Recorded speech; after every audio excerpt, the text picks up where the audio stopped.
We'll hear argument next in number 029410, Michael D. Crawford versus Washington.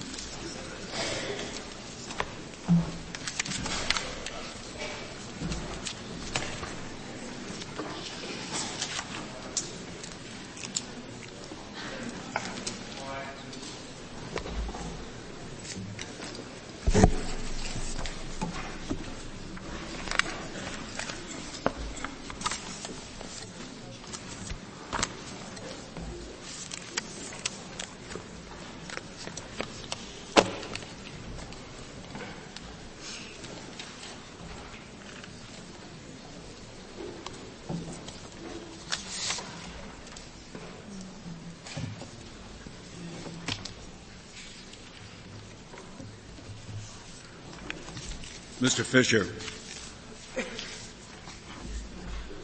Thank you, Mr. Chief Justice, and may it please the Court.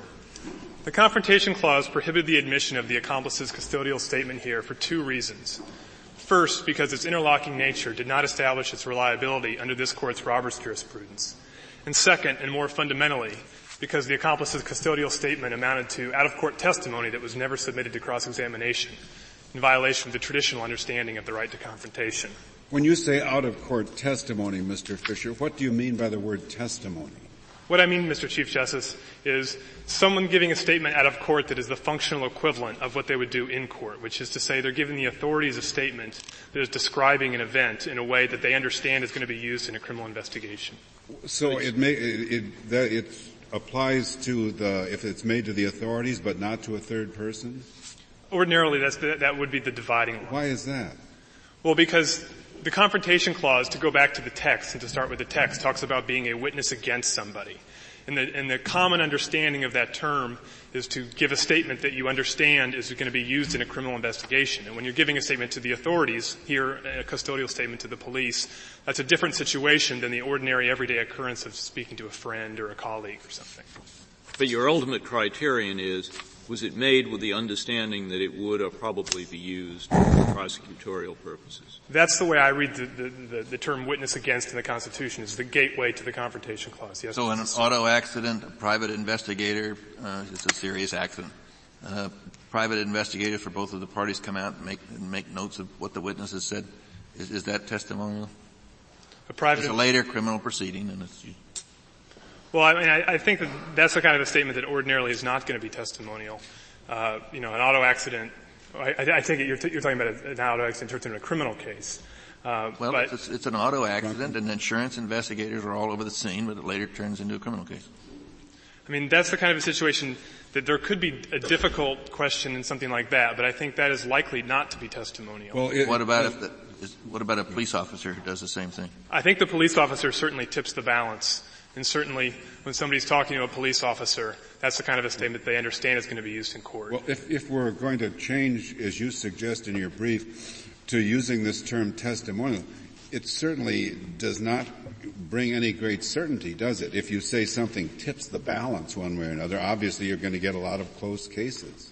Well, I understand, Mr. Chief Justice, there are going to be some close cases out on the margins, and I acknowledge that. But what the testimonial approach does is it covers the core cases, the ones that the Confrontation Clause has always been concerned with. And really, it's not so much a new test. What the testimonial approach does is really sum up what this Court itself did in interpreting the common law and bringing that under the umbrella of the Sixth Amendment, starting in Kirby and Maddox, the Court's earliest decisions on the Confrontation Clause, really all the way up through Douglas in the 1960s, where actually in that very opinion, the Court uses the term to describe a custodial confession, the Court uses the term the equivalent of testimony. And so that's the kind of a situation we're talking about to get in. Your proposal would effect a significant change in doctrine, I guess, from the Roberts case. And I think even under your proposal, certain testimonial statements would be admissible against the defendant, for instance, where the defendant has contributed to making the witness unavailable and so forth.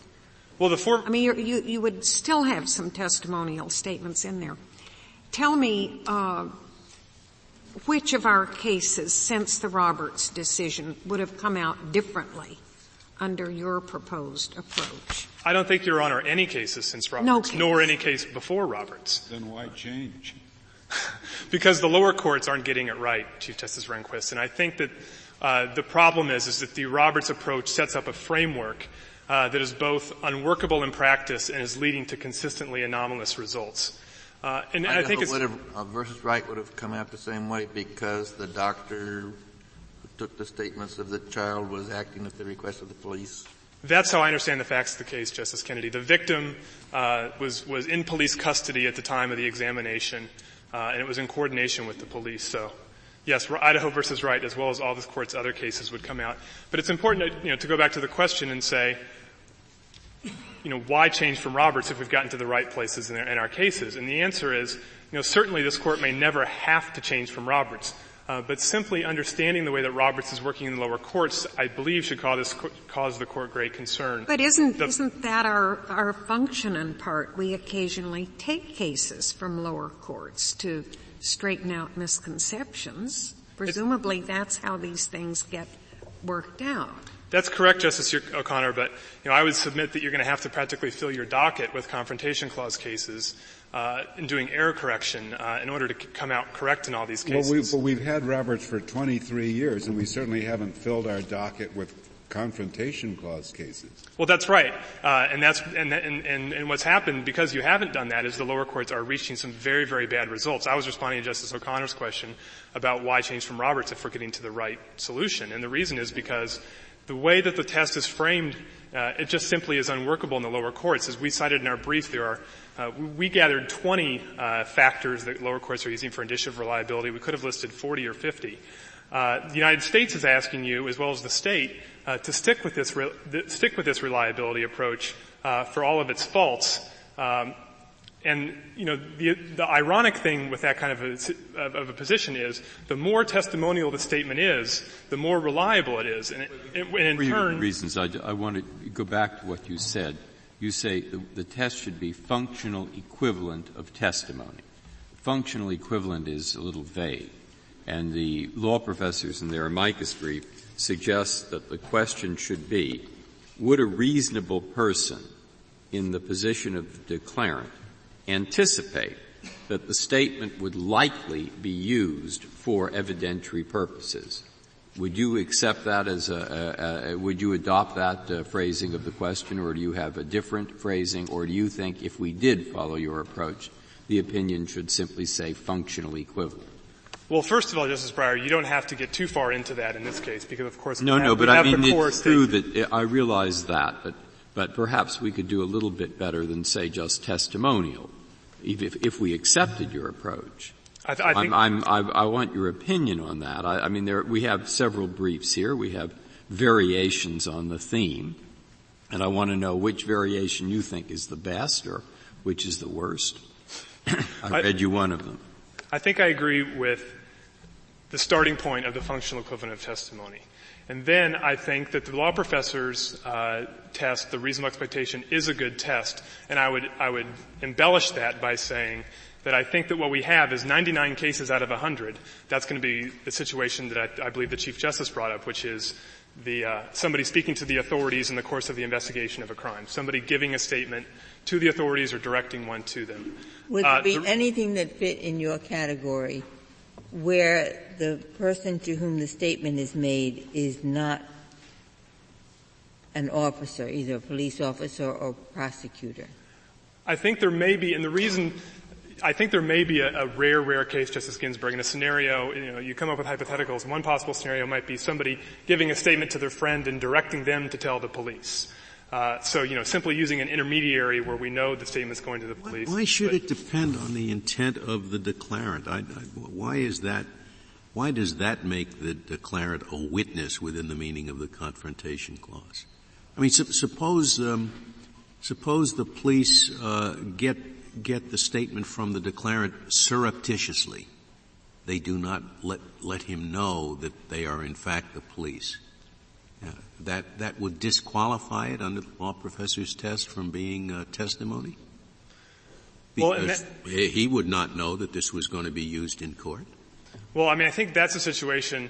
and this is where the definitional problem gets difficult. I mean, because the other part of the Confrontation Clause is a limitation on state power, and it's going all the way back to Blackstone, it's a limitation on the state molding statements that it's going to use later in a criminal investigation. So if that kind of a situation were present where somebody is molding somebody's statement, I think that might be something the Confrontation Clause is concerned with as well. And that goes back to Justice Ginsburg's question to say that, yes, there may be difficult cases, difficult hypothetical out on the margin, but what we have here is a test that covers what are the time and again cases that are coming before this court and coming before the lower courts. Well, but are you for just with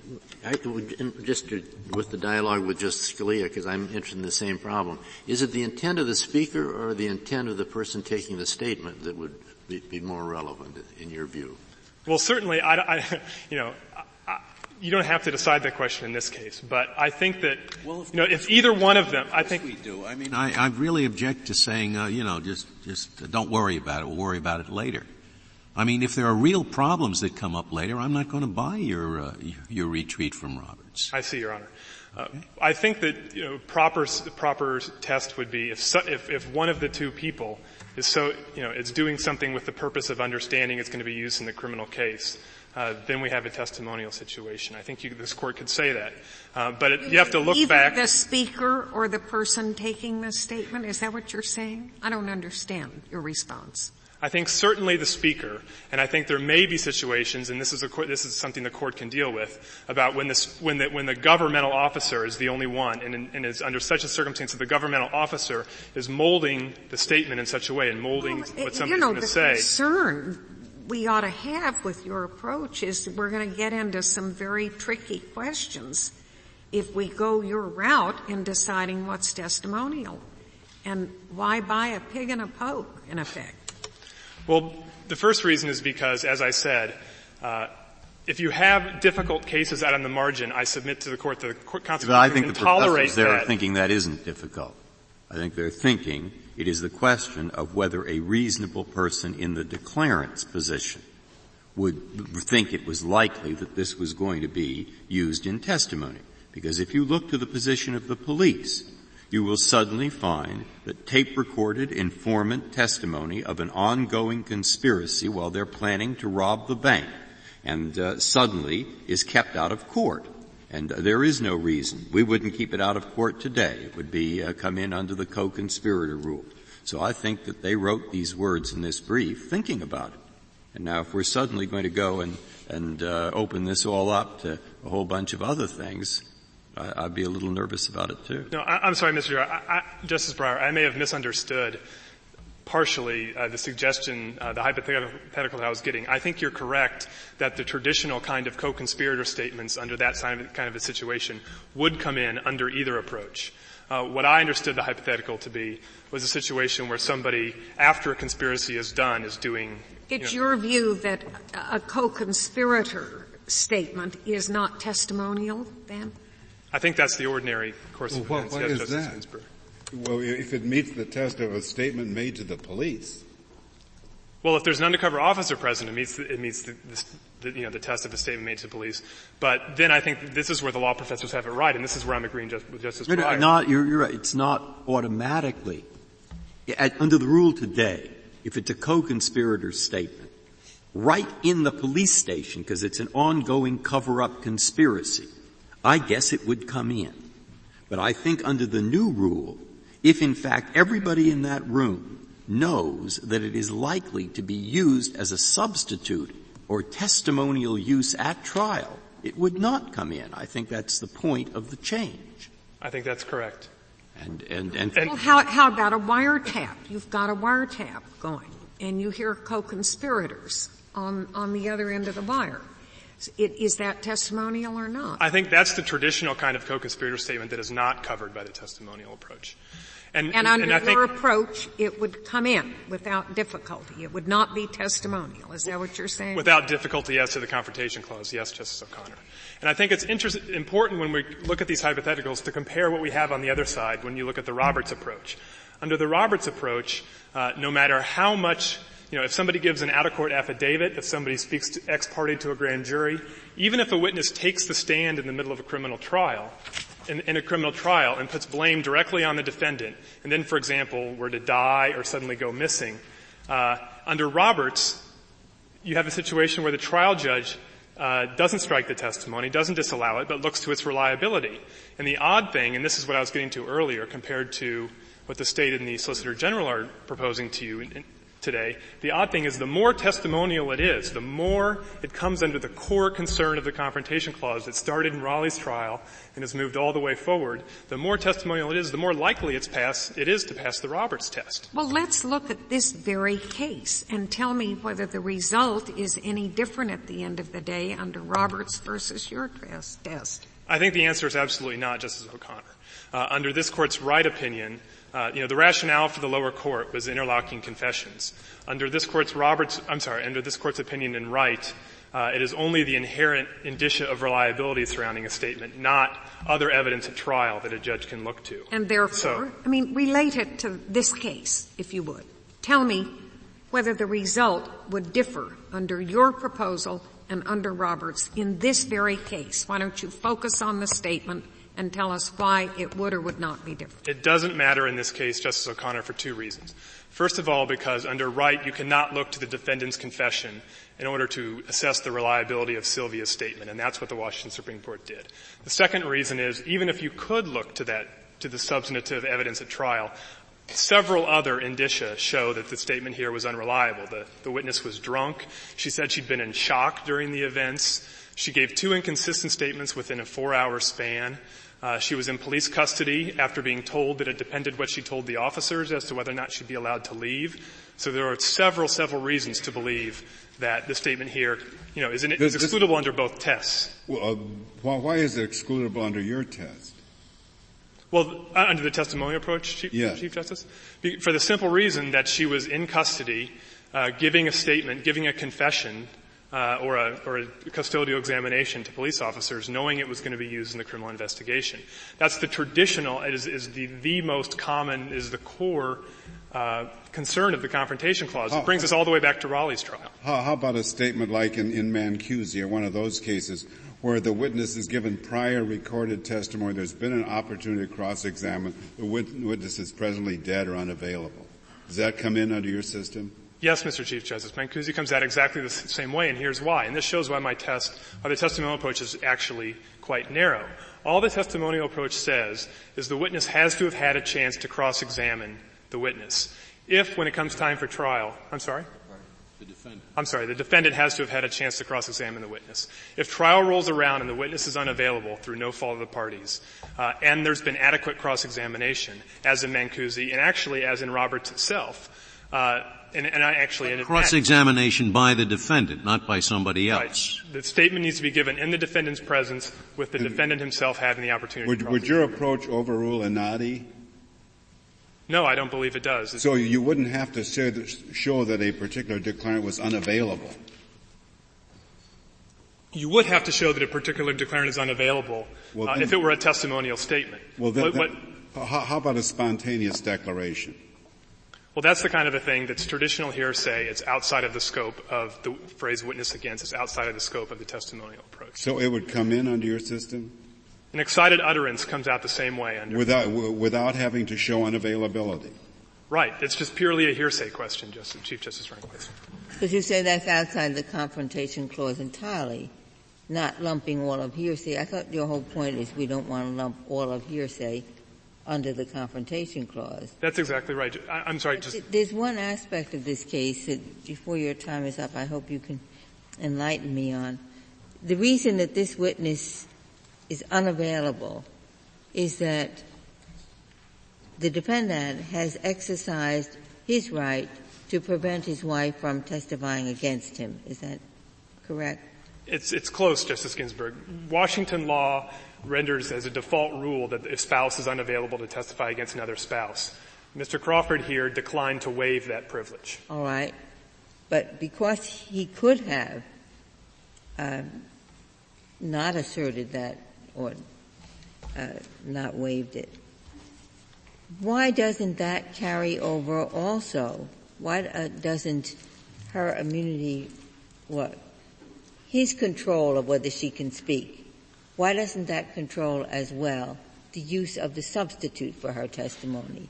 If there is such a privilege, why doesn't it cover both her actual testimony in court and the substitute for that testimony?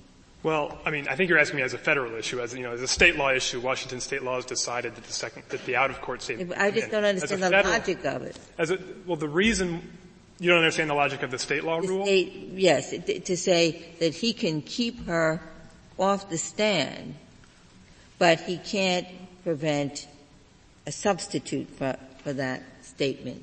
I agree, Justice Ginsburg. It is a somewhat odd state law rule. There's a case called State versus Burden that the Washington Supreme Court held that the marital privilege applies just to actually facing your spouse on the stand in the course of a trial, because it helps your spouse avoid the possibility of perjury and things like that. And it said it doesn't apply to out-of-court statements. I think you could make a very strong argument that it ought to apply to both, but as a state law matter, the Washington Supreme Court has said only in-court testimony. Unless the Court has any further questions, I'll reserve the remainder of my time. Very well, Mr. Fisher. Mr. Dreeben, we'll hear from you. Mr. Chief Justice, and may it please the Court, if the Court reaches the second question presented in this case, the United States submits that the Confrontation Clause should be properly construed to be limited to testimonial statements and their functional equivalent, but it should not be an absolute bar against the admissibility of that kind of statement. Well, you kind of want it both ways. It's kind of an odd position. Has the government taken a different position on the testimonial aspect in the past? No, Justice O'Connor. We took the same position with respect to the limitation of the clause to testimonial statements in White versus Illinois, and this Court rejected that submission by a 7-2 vote. We renewed it in this case in light of the Court's grant of certiorari on the second question presented, in which the petitioner's position is that this Court has too broadly construed the Confrontation Clause, but within its compass, it should be given an absolute prohibition. I don't understand. You say it's limited to testimonial statements. The clause is limited to testimonial statements. However, it is not absolute. That's correct.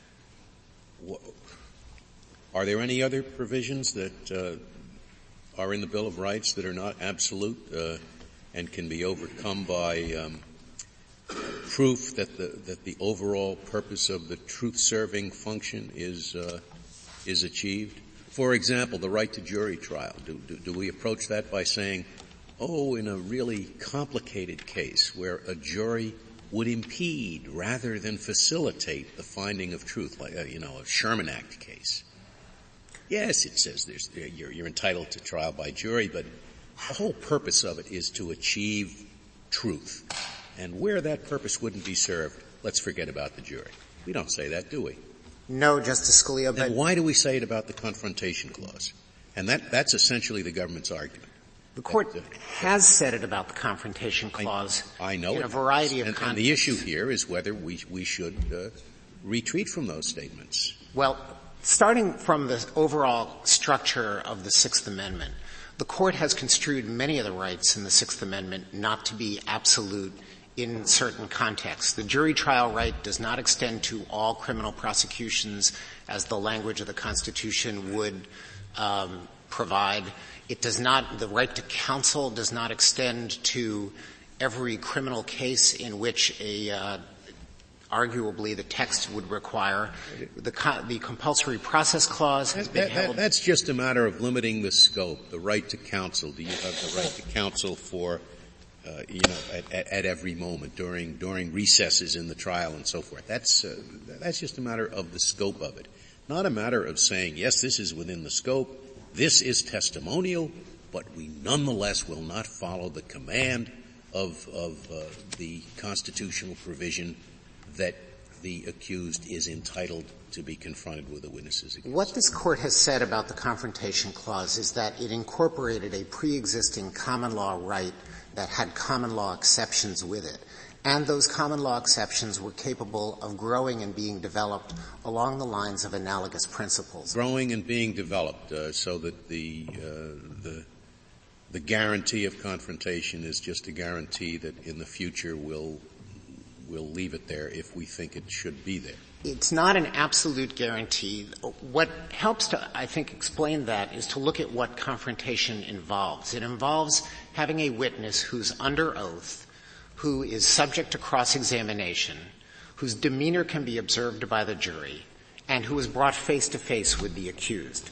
Now, this Court has held in a number of cases that all or some of those components of confrontation may be dispensed with when, in the necessities of the case and in order to obtain witnesses who will be able to testify at the trial, it is required to do so. For example, in the instance of former testimony, you have oath and cross-examination, and you have at one point the defendant face-to-face with the witness, but you do not have the important confrontation right of the jury having the opportunity to observe the demeanor of the witness. And the Court held that that is required because the necessities of the case require overcoming what would otherwise be a confrontation right.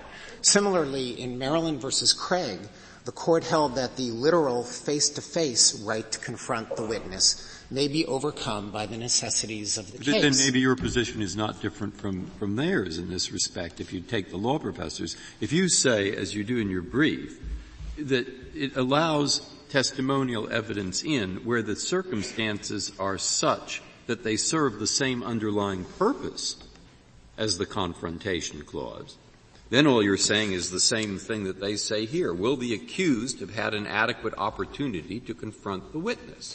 In other words, like a prior trial.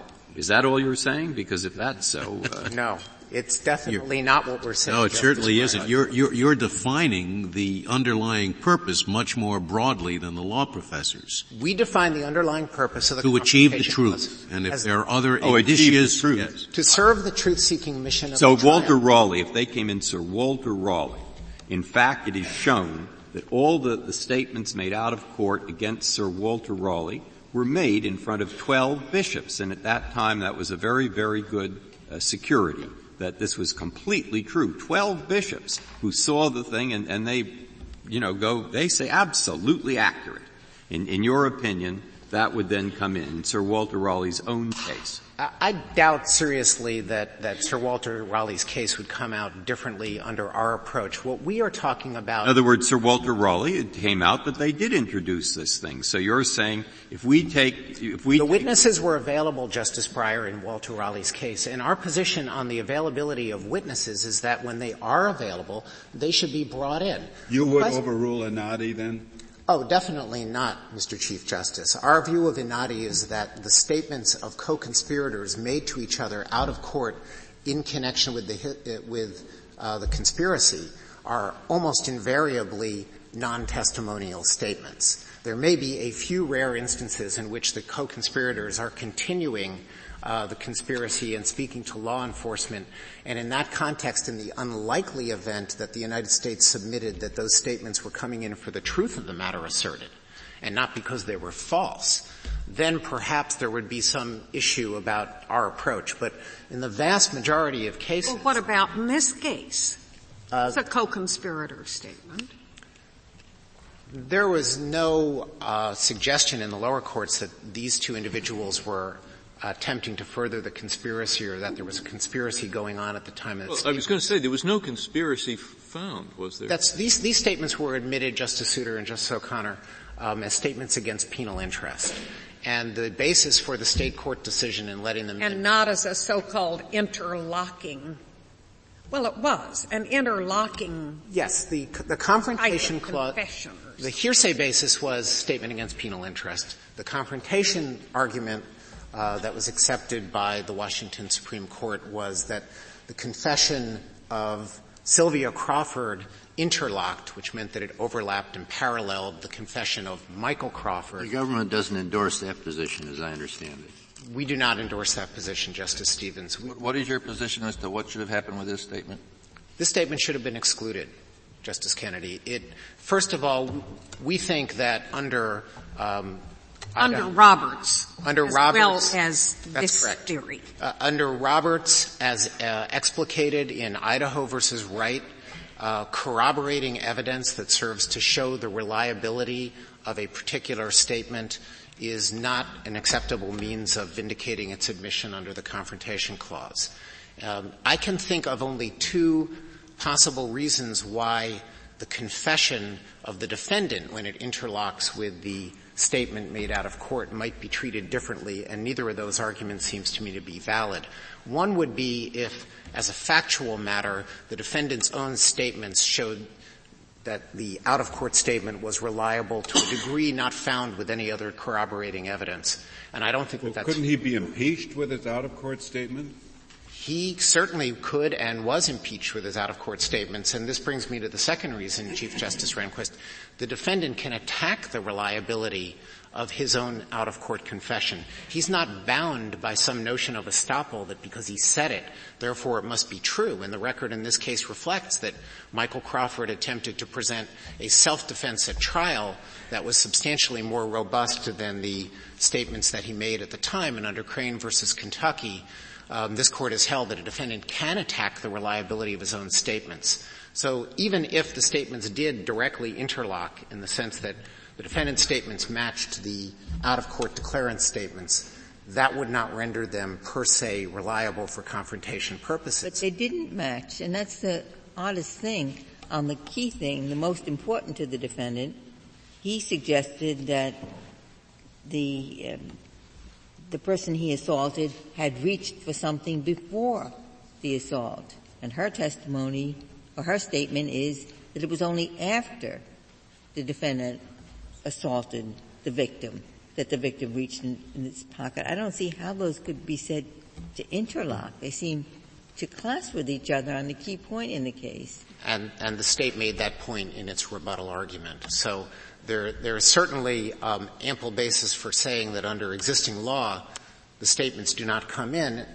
The question for the Court is, should the Court revisit its Ohio versus Roberts jurisprudence because of concerns about whether Ohio versus Roberts was constitutionally accurate? Well, concerns by whom? Concerns that I think are raised by reading the Confrontation Clause as an original matter before this Court's jurisprudence made all hearsay subject to the Confrontation Clause. Now, we do not submit that there is a practical need for the Court to revise its jurisprudence. The United States has not encountered a significantly difficult burden in admitting evidence under the hearsay rules under the Roberts approach as it has now been articulated. And we also acknowledge that the Court would have to develop a jurisprudence to decide what testimonial statements means if the Court adopts the testimonial approach. What we do submit is that the way in which the word witness against is used in the Sixth Amendment, particularly when read in light of the way the word witness is used in the Fifth Amendment and also in the Sixth Amendment's compulsory process clause, that the word witness was meant to refer to people who were giving evidence for purposes of a case, not to people who simply happened to observe facts in the world and made statements about them and that are now being used as hearsay in a criminal trial. You think that developing a jurisprudence to decide what constitutes testimonial statements is any more difficult than developing a jurisprudence to determine what are sufficient indicia of reliability to overcome the text of the Confrontation Clause? No, Justice Scalia. I think they both involve certain challenges. What exists today is a body of law that has examined the indicia of reliability question.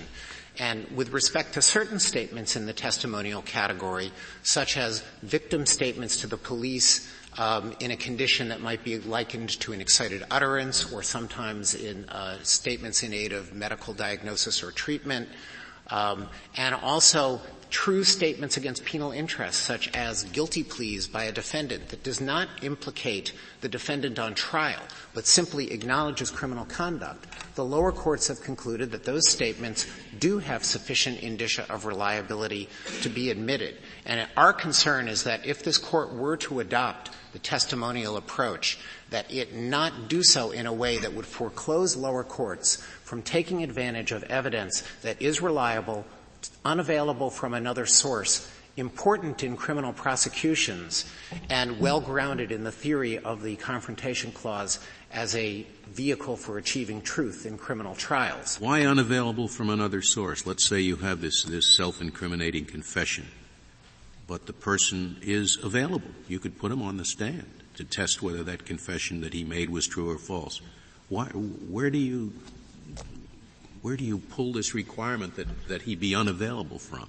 If indeed it doesn't violate the Confrontation Clause because it's sufficiently reliable, why does he have to be unavailable? Our position is that with respect to testimonial statements, the preference is to get live in-court testimony with all of the benefits that the Confrontation Clause envisioned for testimony. But sometimes a defendant who pleads guilty is still awaiting sentencing. And as this Court held in Mitchell versus United States, the defendant still has a Fifth Amendment privilege and can refuse to testify on grounds of privilege. Other defendants who plead guilty in their own cases will sometimes refuse to testify, even on pain of contempt. And at that point, the choice for the judicial system is either admitting that evidence in the criminal trial or excluding it altogether and risking a manifest failure of justice because there isn't the evidence. And I think it's important to distinguish between those kinds of statements, the excited utterances, 911 calls, true statements against penal interests that implicate only one. Thank you, Mr. Dreeben. Thank you. Mr. Sherman, we'll hear from you. Mr. Chief Justice, may it please the Court. The State of Washington is asking the Court to, I guess, to simply say, retain the reliability framework of Ohio versus Roberts. The primary part of Ohio versus Roberts that's important to the State is the reliability factor. And the reason that's important is because essentially Ohio versus Roberts recognizes that there are other rights and interests at stake in a criminal trial other than the defendant's confrontation rights. For example, it recognizes that society as a whole has an interest in seeing that criminal activity is properly addressed. We could have written it that way, I suppose. I mean, the Confrontation Clause, instead of saying in all criminal prosecutions the accused shall enjoy the right to be confronted with the witnesses against him, we could have added, unless there are other considerations. That's correct. It doesn't say that. It says in all criminal prosecutions the accused shall enjoy the right to be confronted with the witnesses against him. That's correct, Your Honor. And when I don't understand where we derive this permissibility of not allowing him to confront the witnesses against him, so long as we come to the judgment that the evidence is inherently reliable. Well, Your Honor, I guess to answer that question properly, I'll speak to what I at least read and heard ex petitioner and in one of the amici briefs concerning the history surrounding the Confrontation Clause and how he got to have the right to confrontation. And essentially what I gleaned from that is there at a point in time was not a right to confrontation. And over the course of centuries, the right developed. But it appears to me that it developed based upon really what public policy was, that the society would not tolerate the inequities of the systems that were in place that were denying confrontation and felt that it was fair that this concept of confrontation take place. So when the framers of the Constitution put that right into the Bill of Rights, it was based upon, in my view, their perception that the public policy, that their society at that time wanted to recognize and make everyone know that they're retaining that to be their right. I don't think, though, that it would rationally follow that they intended that everything that they said be written in stone and It could be amended. I mean, there's an amendment provision of the Constitution, but until it's amended, it does seem to say that in all criminal prosecutions you have the right to be confronted. And I would agree. And in fact, I think one of the points that I want to make is that a literal interpretation of the Confrontation Clause bars the petitioner's proposal and the proposal of Miki and the proposal of the state to maintain the Roberts framework. Why? If you take literally the confrontation clause, I believe that it says witnesses confront witnesses. A witness is a person who testifies, and I don't see any literal problem there. I believe that everyone that comes and sits on the witness stand and says anything that is going to be used. Well, the typical case where it should come in, but I guess under their proposal it would, and under the status quo it probably wouldn't. Have a case of drug conspiracy. During the conspiracy, well before anybody's caught, they discover, through whatever means, that there's a cup on the mantle, a pewter cup that's filled with drugs. Who does it belong to? Does it belong to the defendant? We have a witness who overheard the defendant's wife shout out from the kitchen, "Dink, have you got your pewter cup? It's on the mantle." All right? Does that come in or not come in? Whatever it does or not, it's not a confrontation clause question. You say that we should make that into a constitutional question? We should have all the constitutional courts going into it or not?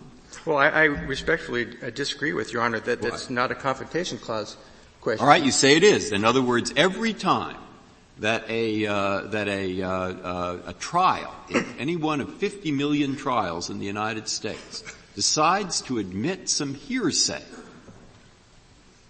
yet in principle, you go into habeas and the federal judge has to decide whether that hearsay is or is not, quote, reliable, end quote, for purposes of the confrontation clause. That's the present system. So you're the prosecuting attorney, correct? Correct. You have experience in this area. Tell me if this is right. What I would expect to have happen is that all these habeas courts, when they get real hearsay, nothing to do with the trial, real hearsay like I just talked to you about, they'll find it reliable if the state court admitted it. Then, however, they get to this kind of a case where the police were actually there writing out affidavits which they're going to introduce, and there what they'll say is, no, it's not reliable. So in order to make the Roberts system work, what will happen is you have to have two ideas of reliability. Now, has that been a problem, or am I just making that up? Because what they're saying is the Roberts thing makes no sense. If you take it seriously, it keeps out stuff that should come in, and it lets in stuff that should stay out. And if you don't take it seriously, which is what must have happened, it just produces a mess.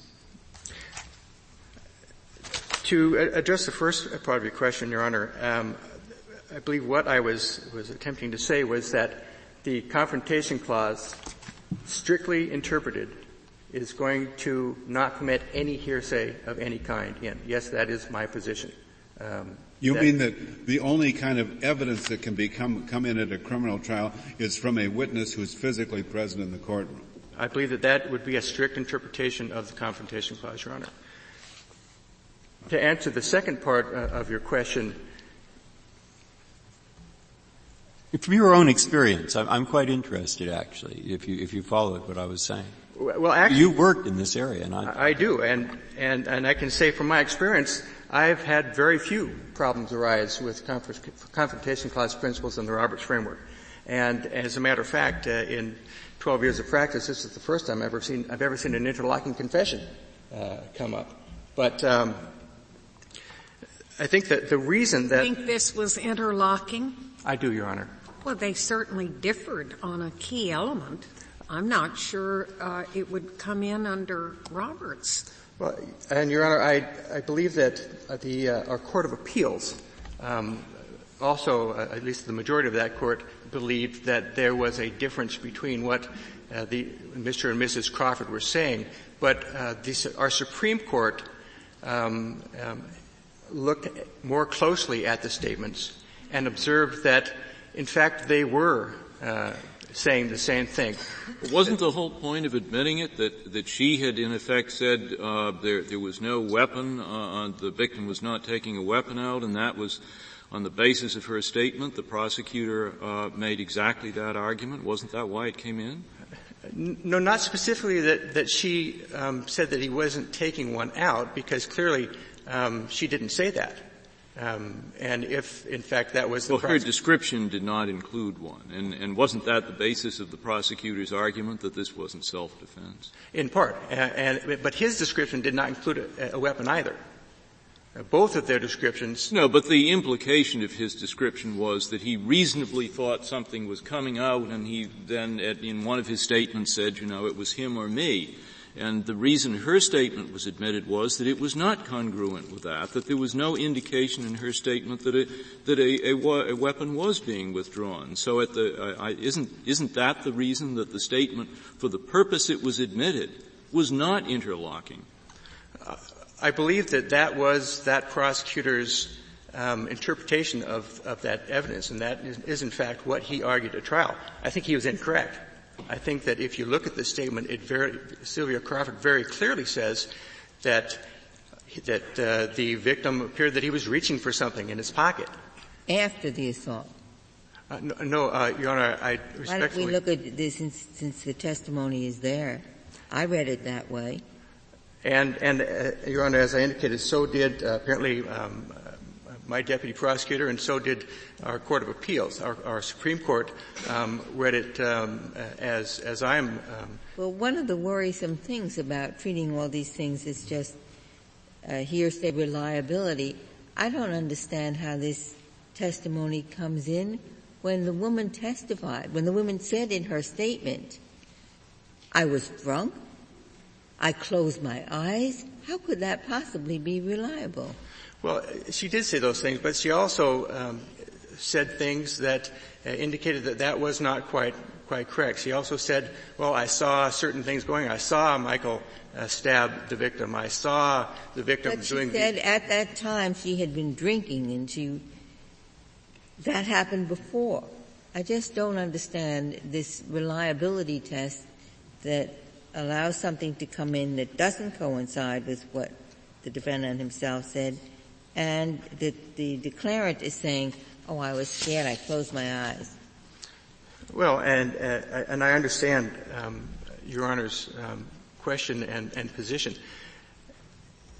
One of the things that obviously you can't get out of the flat piece of paper is what her true condition was, and that is a problem. But I don't recall her saying specifically that she was drunk at the time, merely that she had been drinking. And she indicated that Michael had been drinking as well. But I don't know that... She did say that she shut her eyes and didn't really watch. Those were her words. I shut my eyes and didn't really watch. How could such testimony be reliable? Well, because she, in the same breath, was able to accurately describe the same events that Michael had described in his statement. That's unreliable. I mean, you have a witness who says two opposite things. I saw this, and on the other hand, I shut my eyes. And I understand Your Honor's position that I just respectfully disagree. I don't think that those factors by themselves necessarily render it to be unreliable. Suppose we said it was unreliable. Let's suppose we held that. And in this case, it goes out. Mm-hmm. All right. Now, so we've put a pretty tough standard in your view of what counts as reliable and not. Correct. Wouldn't we? It would have been a pretty tough standard. It has to be really reliable. Right. Okay. Now, what's going to happen when the courts of the federal courts or the state courts apply that tough standard of reliability to hearsay statements that have to do with the commission, involved in the commissions of the crime itself? In other words, not when they're in the police station giving confessions, but like the example I gave you with the cup.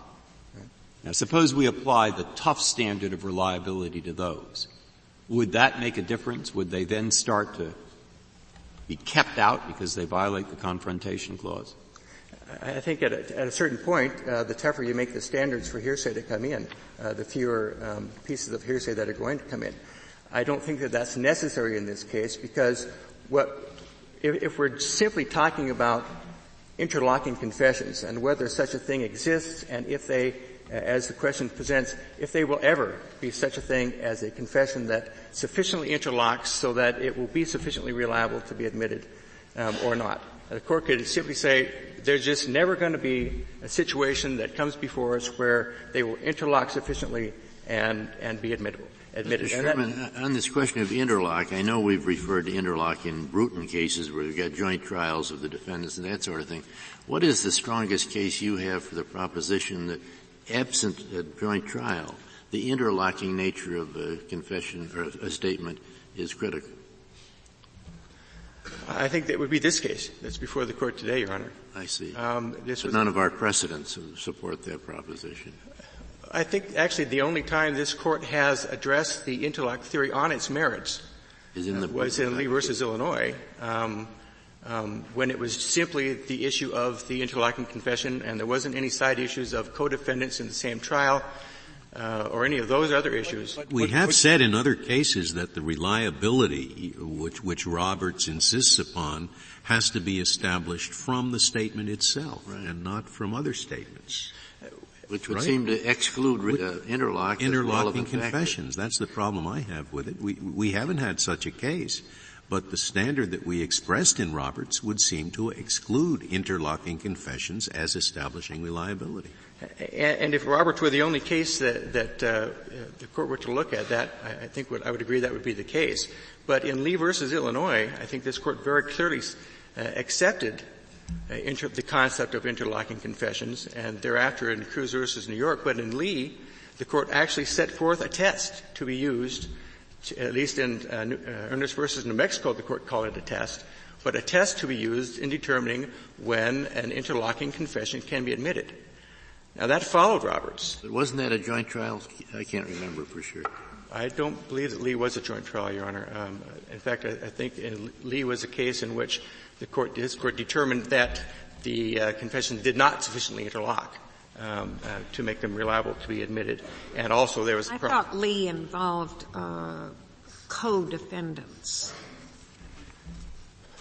Well, I believe I don't recall there being co-defendants at trial, and I may be mistaken about that. My recollection is that the two holdings of Lee were one that that couldn't be corroborated by other evidence, and two, that the confessions simply weren't sufficiently interlocking. And I may be mistaken. I'm not recalling there being co-defendants tried at the same time in that particular case. But my point being that Lee, of course, came after Roberts, and in my mind established a third way of third form of determining reliability that was separate from what was in Roberts. Roberts had your indicia of reliability and your well-founded hearsay exception. And then in Lee, it's my perception that this Court formed a third test, that being the interlocking confession rule test, and that. But the bottom line was that test was not met in the case, that there wasn't a sufficient interlock. That wasn't met in the Lee case, and that was the decision of the Court of Appeals in this case, and it was our Supreme Court that reversed that and said, no, we believe that they did sufficiently interlock. I thought that what we said in Lee was simply that assuming that an interlocking confession exception exists, this didn't meet it. I don't know that we spoke as though there was such an exception. We just said assuming it does exist, the facts here don't meet it. Isn't that what the case held? I think perhaps I know that in the very least the Washington State Supreme Court interpreted it to be a test, and I know that in Ernest versus New Mexico this Court called it the test for determining when interlocking confessions can come in. So taken from both of those cases, the Washington Supreme Court, in the very least, determined it was a test. And in fact, in I believe it's State versus Rice, said we adopt this new test from Lee versus Illinois as to interlocking confessions.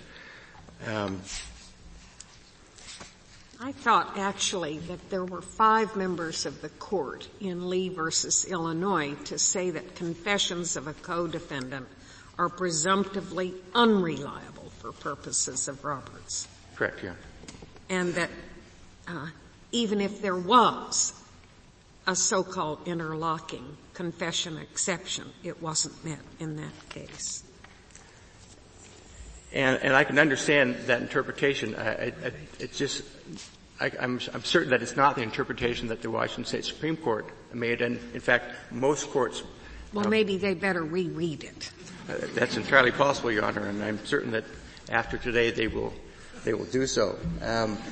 The point being that if there is not an interlocking confession rule, then there is not. If this Court says there will never be a situation where one co-defendant's confession, regardless of how identical it is to the defendant's, will ever be reliable enough, then so be it. Then we'll have that test. It will be straightforward and can be applied accordingly.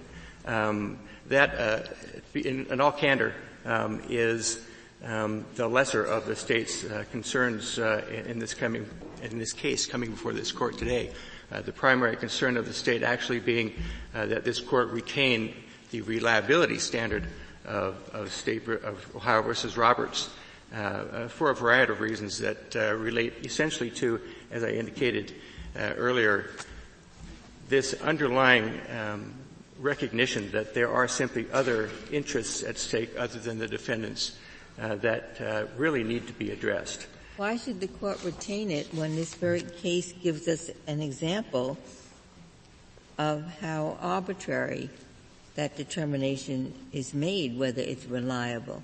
When a court can call something a witness, a declarant in the shape this one was, and say that's reliable, shouldn't that make us worry about using that test?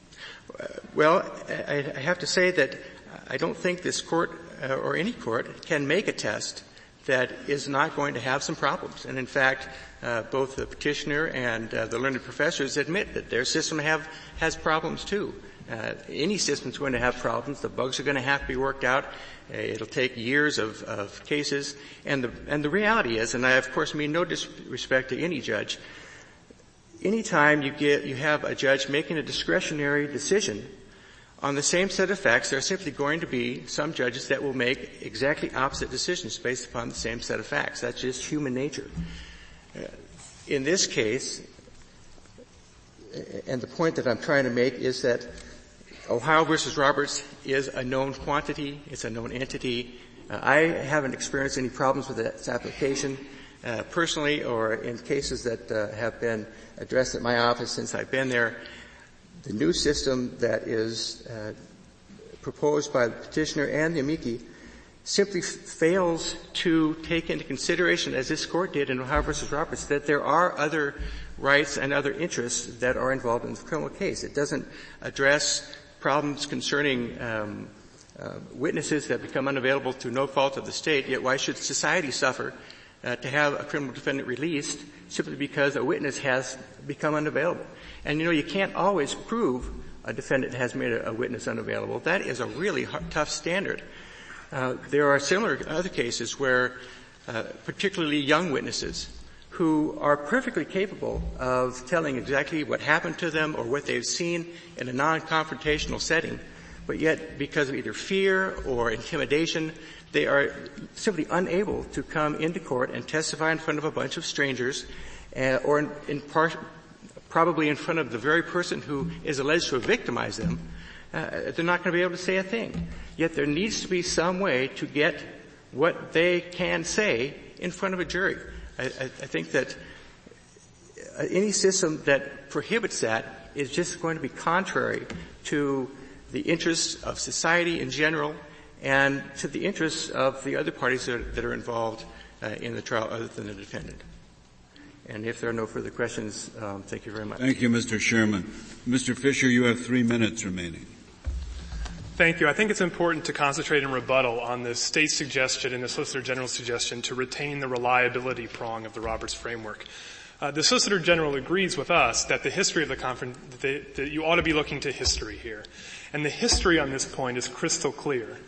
From Rex v. Payne in 1696, other English cases before the Constitution, and then this Court's cases after the Constitution was adopted, principally Kirby and Maddox, and all the way through Douglas, when the situation arose that a witness was unavailable, the rule was clear. If the statement was testimonial given to the authorities, it had to be excluded. And it's not, and the balance was struck by the framers, not just because of these public policy considerations, but because of the framers were insisting upon an adversarial method of giving testimony. And when the framers decided when that was not present, we were simply not prepared to admit the testimony. And so what we have is we have a clear rule until at least the 1970s that reliability doesn't matter. And the only time reliability first was adopted by this court, the only time it became important was in Dutton v. Evans when you had a non-testimonial statement, and then in Roberts when this court created a general framework that it allowed reliability to all of a sudden be into play when we were stretching the Confrontation Clause, in our view, too far. But once you bring the Confrontation Clause back to the proper scope, as we're asking you to do, and as the Solicitor General's asking you to do, there's really no reason anymore to keep the reliability prong. The reliability prong was adopted by this court to deal with the problem of hearsay that was coming outside of a testimonial type setting. Once you read that problem away, we're back to the original understanding of the Confrontation Clause. And the reason that you ought to stick with that, Justice Ginsburg, I think, put the nail on the head, which she said, the reason we're here today is that you have what you have now is a system where trial judges can reach almost any conclusion they want. That's shown in our briefs. The Solicitor General doesn't even describe to you how doesn't even defend reliability findings in light of all the briefing by the petitioner and by amici. And so I think that when you look at that, you show that the very concern that gave rise to Raleigh trial, and I would say parenthetically that I believe Lord Cobham was unavailable in the trial. That's what the transcript says. And the very problem was that trial judges could do these reliability determinations in place of a clear rule of when testimony could be given. Thank you, Mr. Chief Justice. Fisher, the case is submitted. The Honorable Court is now adjourned until Wednesday, the 12th of November at 10 o'clock.